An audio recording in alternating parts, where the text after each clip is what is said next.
What is going on, everyone? Welcome back to the channel. Ox here with another video. If you're new to the channel, we do upload Pokemon Go content mostly related to PvP, and if you're a returning subscriber like Surayash Malvi, thank you for the support.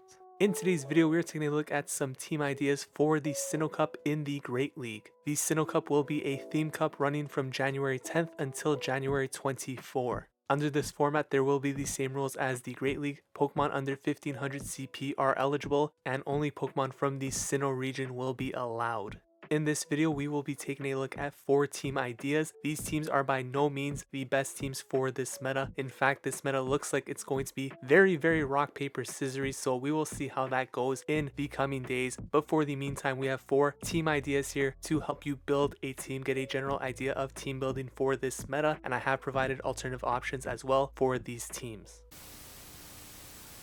So let's take a look at team idea number 1, and I have a feeling this is going to be one of the more popular teams in this meta. We have Drifblim in the lead, Munchlax operating as the safe switch, and Lucario in the back. So we have an anti-fighter in the lead with 2 Pokemon in the back which are going to be weak to opposing fighting types. This is an ABB team with the main idea of luring out the fighting type with the Munchlax, at which point we come back in with the Drifblim to hard counter that Pokemon and then finish the game off with Lucario, preferably with shields. It should make for a very interesting closer. Some alternative options right here, we do have Cresselia or Froslass to replace the Drifblim. With Cresselia, this team actually does get a much higher ranking on PvPoke, but I do prefer Drifblim. Licky is a solid substitute for Munchlax, and then we do have Toxicroak as a substitute fighter for the Lucario.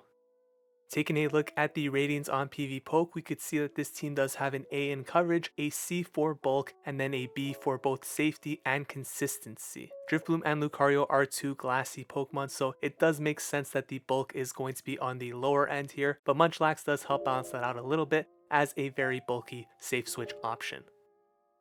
Taking a look at how this team performs against the meta, you could see right here there isn't any one particular Pokemon that does threaten to sweep this entire team, and what is important to remember here is that this is an ABB team, so the 2 Pokemon in the back are going to share some similar weaknesses. The main idea is for your lead Pokemon to be a very solid answer to whatever Pokemon you are luring out.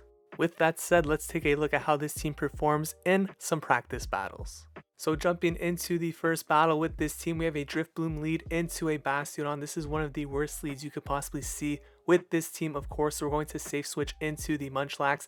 Munchlax has a decent matchup right here. Opponent comes in with a Torterra, and thankfully this is not a Shadow Torterra because that would make this matchup a lot worse here for the Munchlax. You can see these Razor Leafs do still hurt, but not as much as they would from a Shadow. They do go for the Sand Tomb, but I'm hoping here we can actually get to the second and third body slam. So the first one coming through here, we are at the move. They didn't sneak in a Razor Leaf, and we are able to get this second body slam, which is going to force the second shield. Now, we do not take switch here. We come back in with the Drifblim, which basically walls Torterra here. They'll come back in with the Bastiodon, and we do have Lucario after to come in with a shield advantage. It is a second grass type right here, so a grass hole in the first match. Going straight for the nuke here with the Shadow Ball. This is more than enough health on the Lucario to cause some big damage to this Bastiodon.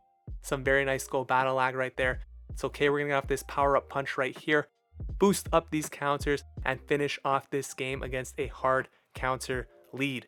Second battle right here, we got Drifblim into a Cresselia. So in this matchup, we have a much better lead, of course, than in the previous match. Let's see how the opponent is going to play this out. Actually come in with the Probopass, and I bring in the Lucario. Now, what is important to notice here is that when they bring in the Probopass, I'm assuming this could be an ABB team with double steal. For that reason, I decide to shield here. I want to keep my Lucario alive for a potential Bastiodon. This is purely a team read right here because Probopass is not a great safe switch option, so it makes sense that it would be an ABB team. For that reason, since my switch timer is not up yet, I am going to shield this up, and I'm going to look to get a shield here. It's guaranteed to get a shield with the power up punch if it is a Lucario in the back. Now I'm going to swap out into the Munchlax, and this actually isn't too bad of a matchup here against the Bastiodon. We are going to be able to land a Bulldoze, which does a healthy chunk to the Bastiodon. They're going to let that go through, saving that shield potentially for the Lucario maybe, I am not sure, but the Bastiodon is going to throw the Stone Edge. Now, when I actually came into this matchup leaving with the Lucario, I thought I had stored a move. Apparently, we may not have that move ready, so we have a decision to make here once we get farmed down. I come in with the Lucario, and we are going to get knocked out here from the Flamethrower. So Drifblim's going to have to come back in here. We do have some energy, going to get off this Shadow Ball, which will knock out the Bastiodon. Question is, can we survive a move from the Cresselia here before we are able to take it out? The Cresselia is going to be throwing a Future Sight. Thankfully, we tanked that, and we are going to be able to farm down for the win.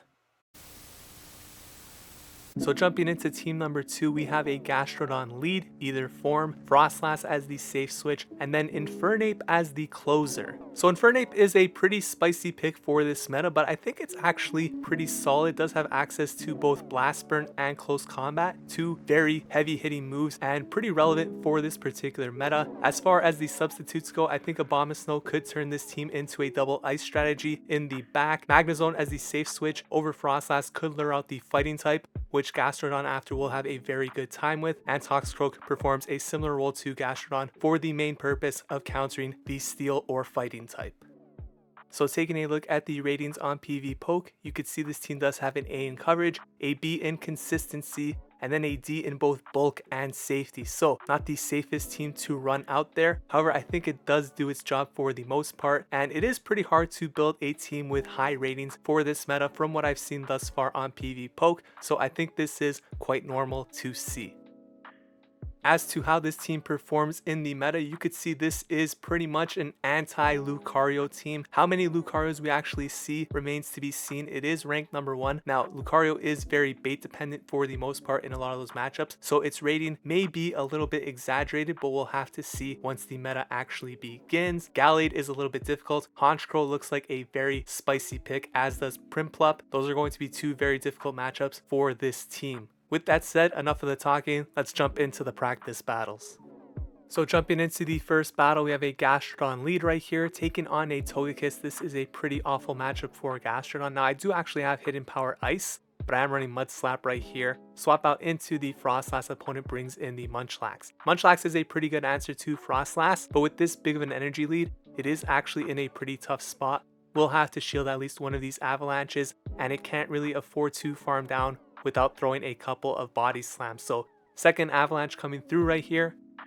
The opponent is going to let that one go through, and they have to throw a body slam or else we will outpace to the next avalanche. I decide to let this go through here, and I will come back in with the Gastrodon with the shield advantage. Look to farm down here and get a body slam at least to throw at the Togekiss. That's the main objective at this point. The Togekiss does come back in. We're going to throw this body slam and then swap out into the Infernape.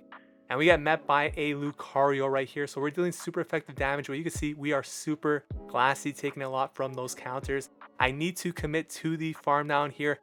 Just able to hang on and get to this Blast Burn right here, which is going to get the final shield. Get farm down. All we have to do now is get to a body slam before the Togekiss could knock us out with Charm. Body slam is going to be able to take this game. So jumping into the second battle right here, we have Gastrodon, this time into a Gliscor, which I think is a very solid pick for this meta. So we swap out into the Infernape here. I think coming into Froslass, in most cases, is the safer play, but that's pretty much our best answer to Gliscor. So I decide to come in with the Infernape. Before realizing we are taking super effective damage from the wing attack, we do resist the Night Slash at least though. We do get a shield here and the CMP tie, which is a huge break for us. So now they get the attack boost, which is unfortunate, but we could afford to come back in with Froslass. Our switch timer should be close to being up here. So I am going to shield, try to commit to the farm down if they decide not to swap out, which they do not. So let's see what their answer for Froslass is in the back. It's a Cresselia, gonna go straight for the Shadow Ball right here. We have a huge energy lead. They let that go through. Gonna build up to the avalanche, which will actually be enough to take out the Cresselia from this range. They let it go down. They have their own Froslass in the back. I need to win CMP right here. We do outpace, I believe, to the Shadow Ball on this first one. And now we're going to let the Froslass take us out. Come in with the Gastrodon, saving this shield for the Earth Power. And we should be able to take this game despite a very rough lead there in the form of Gliscor. So you can see these Mud Slaps actually do chunk quite a bit. Earth Power coming through, and we are going to be able to take that game. So this next team is an interesting one. We have Bastiodon in the lead, which of course is going to be very weak to the fighting types. For this particular meta, the two most common fighting types should be Toxicroak and Lucario, which are both going to be very weak to ground type Pokemon. So both Gliscor and Gastrodon provide very nice coverage for Bastiodon in that spot. Some alternative options to consider here: Probopass or Magnezone as the replacement for Bastiodon in the lead. Froslass performs a somewhat similar role to Gliscor, and then I think the best substitute for a ground type in the back would be Toxicroak as a replacement for the Gastrodon. Taking a look at the ratings on PvPoke, this is basically Bulk City right here with an A in bulk, also an A in coverage, a D in safety. Now I actually think Gliscor is a bit better of a safe switch than this rating gives to it. Of course, PvPoke doesn't necessarily know which one we are going to be utilizing as the safe switch, but I think Gliscor is a very underrated pick for this meta, and I think this team might have some play, but of course we'll see how that changes once the battles actually begin on Monday. Now with Bastiodon and Gastrodon on the same team, there is the potential for some ABA weaknesses. Something like Empoleon or Primplup is going to come to mind. Mamoswine, of course, with access to Bulldoze, could potentially win some situations against the Bastiodon as well. And then Lucario in the lead is a little bit problematic for Gliscor, but it does need to land the Shadow Ball or just get a huge energy lead with those power-up punches. So the team performs like an ABB team. You know what to expect when running these teams. Let's take a look at some practice battles. So jumping into this first battle right here, we have a Bastiodon lead into a Gliscor, which is not what you want to see right here. And I debated swapping out. I think this is probably their only flying type. Let's stay in at least for a bit with the Bastiodon, see what we could do. Earthquake is going to basically knock us out here, so I did have to respect the potential Earthquake shield there.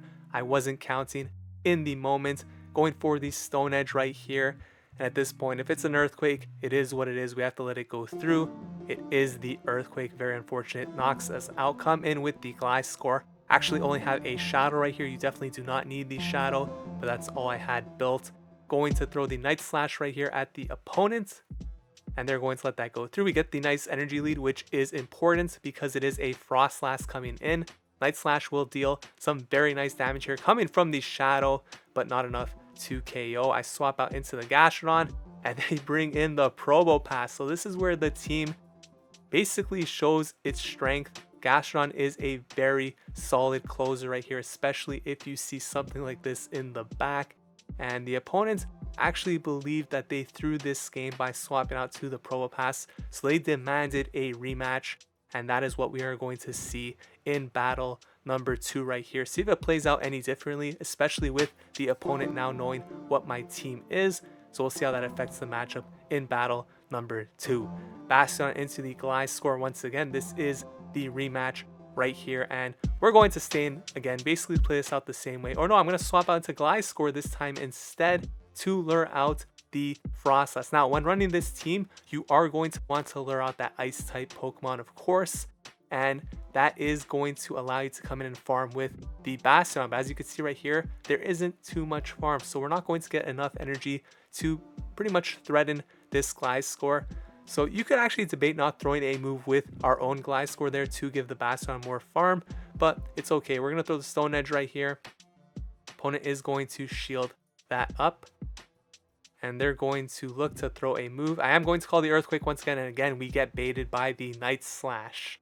So I do know now that the opponent is going to have a Probopass in the back, of course, so I do shield up the Earthquake here. I want to do as much damage as possible, get off this Stone Edge, expecting another shield right here. They will outpace us to the Earthquake, and that is going to knock us out. But now they're basically in a range where we could farm down with Gastrodon. If we let the Bastiodon go down earlier, this would be very difficult to farm down with Mud Slap. We'd have to throw some Body Slams, so we would take a lot of damage onto the Gastrodon. Probopass comes in, going to get to this Earth Power. This is going to knock out the Probopass right here, and we're going to be able to farm down and take that game. So taking a look at team idea number 4, I think this is going to be a very popular strategy for this meta. Basically, double steal in the back with an anti-fighter in the lead. In this case, we are using Bastiodon plus Empoleon to fill out the backline, Drifblim in the lead. I think Gliscor makes for a solid replacement to Drifblim in the lead. Probopass, of course, would be a suitable replacement to pair with Bastiodon, and I think Magnezone or Lucario would pair very well with Drifblim and Empoleon to cover those weaknesses. With that said, if you were running a team like Drifblim plus Empoleon without the Bastiodon in the back, I think it makes more sense having something that counters electric types in the lead, at which point Drifblim plus Empoleon in the back would make more sense. So taking a look at the ratings on PvPoke, an A for both coverage and bulk, C for safety, and a B for consistency. So one of the higher rated teams thus far. I probably will not be using this team in large part because my Bastiodon is actually not XL. It is a rank 1 non-XL, but it drops significantly when you take the XLs into account. Taking a look at how this team performs against the meta, you could see this is a classic ABB style team, going to be very weak to Lucario in the back. Magnezone looks like it could be a huge issue as well. Probopass also could be an issue because it is going to be hitting Drifblim for super effective damage. So there are a couple of obstacles to deal with when using this team, but for the most part, it should work as a classic ABB style team. With that said, let's jump into the practice battles. So jumping into this battle, we are leading with the Drifblim. This is probably going to be my favorite lead for this particular meta. We see a Gallade on the opponent's side. They're going to swap out into Lucario, which is definitely not an answer to Drifblim. However, they could knock us out with a Shadow Ball. So a very bait dependent matchup here for Lucario. Wasn't expecting a shield there, so I did go for the Shadow Ball. I am going to shield in return here, and we get baited by the Power Up Punch. So that means they're going to force our second shield right here with the Shadow Ball, and that is not looking too good for us. I'm going to go for the Icy Wind. We will actually outpace to the second one if they decide to shield before they reach another Shadow Ball. So they do decide to let that go through. Coming in with the Bastiodon right here. I'm going to build up some energy before swapping out into my own Bastiodon. And now Gallade has to come in and basically throw a close combat here, which is going to lower their own defense. It's a pretty weird spot right here because I do have the Shadow Ball ready, but we will lose CMP tied to Gallade. So we are at risk here. Now, hopefully Leaf Blade will not KO from this range, so we should be okay if we lose CMP. Thankfully, it looks like they did not throw because we should not be winning CMP if they had a move ready. Bastiodon comes back in, going to throw the Icy Wind right here, and then swap out into the Empoleon. Empoleon has a pretty solid matchup here against Bastiodon. This flamethrower is not doing anything after the debuff with Icy Wind, and Hydro Cannon is almost going to knock out the Bastiodon right here. We are able to take that game. Hopping into this second battle, we are leading Drifblim, this time into a Toxicroak, so another very positive lead right here for the Drifblim. Opponent's going to swap out into a Munchlax, going to throw the Icy Wind and then swap out into my Bastiodon. This isn't a great matchup for Bastiodon, however, with the Icy Wind debuff, it is a little bit more playable right here. And of course, Munchlax does have to go for Bulldoze, so a very high energy cost move. We're going to get to this Stone Edge right here. I am going to throw this, and hopefully this will knock out the Munchlax. But at the same time, we don't want too much health on this Bastiodon, so maybe the opponent held off from throwing right there. Toxicroak comes back in. It is going to get a lot of farm. We can't reach a move, but thankfully Drifblim does resist everything coming from the Toxicroak. So Sludge Bomb comes through, not really doing too much. Swaps out into Cresselia, going to bait here with the Icy Wind, hoping to get a shield, and they do not. So I swap out into the Empoleon.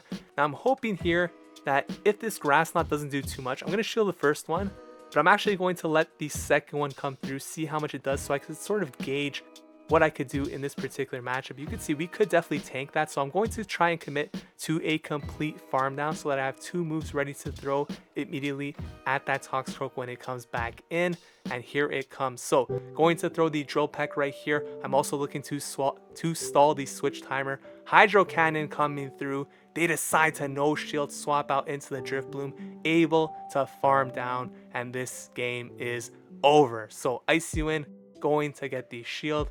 We could basically shield up and farm down here, but we'll finish it off with the Empoleon instead. Going to take this with the Double Steel team. So those were some team ideas for the Sinnoh Cup in the Great League for Season 10. Hopefully you guys enjoyed this video. These are by no means the best teams, just some basic general team ideas of team building for this cup. If you guys enjoyed this video, please consider leaving a like, commenting, subscribe to the channel. Thank you so much for watching. I'll see you guys in the next video. Take care.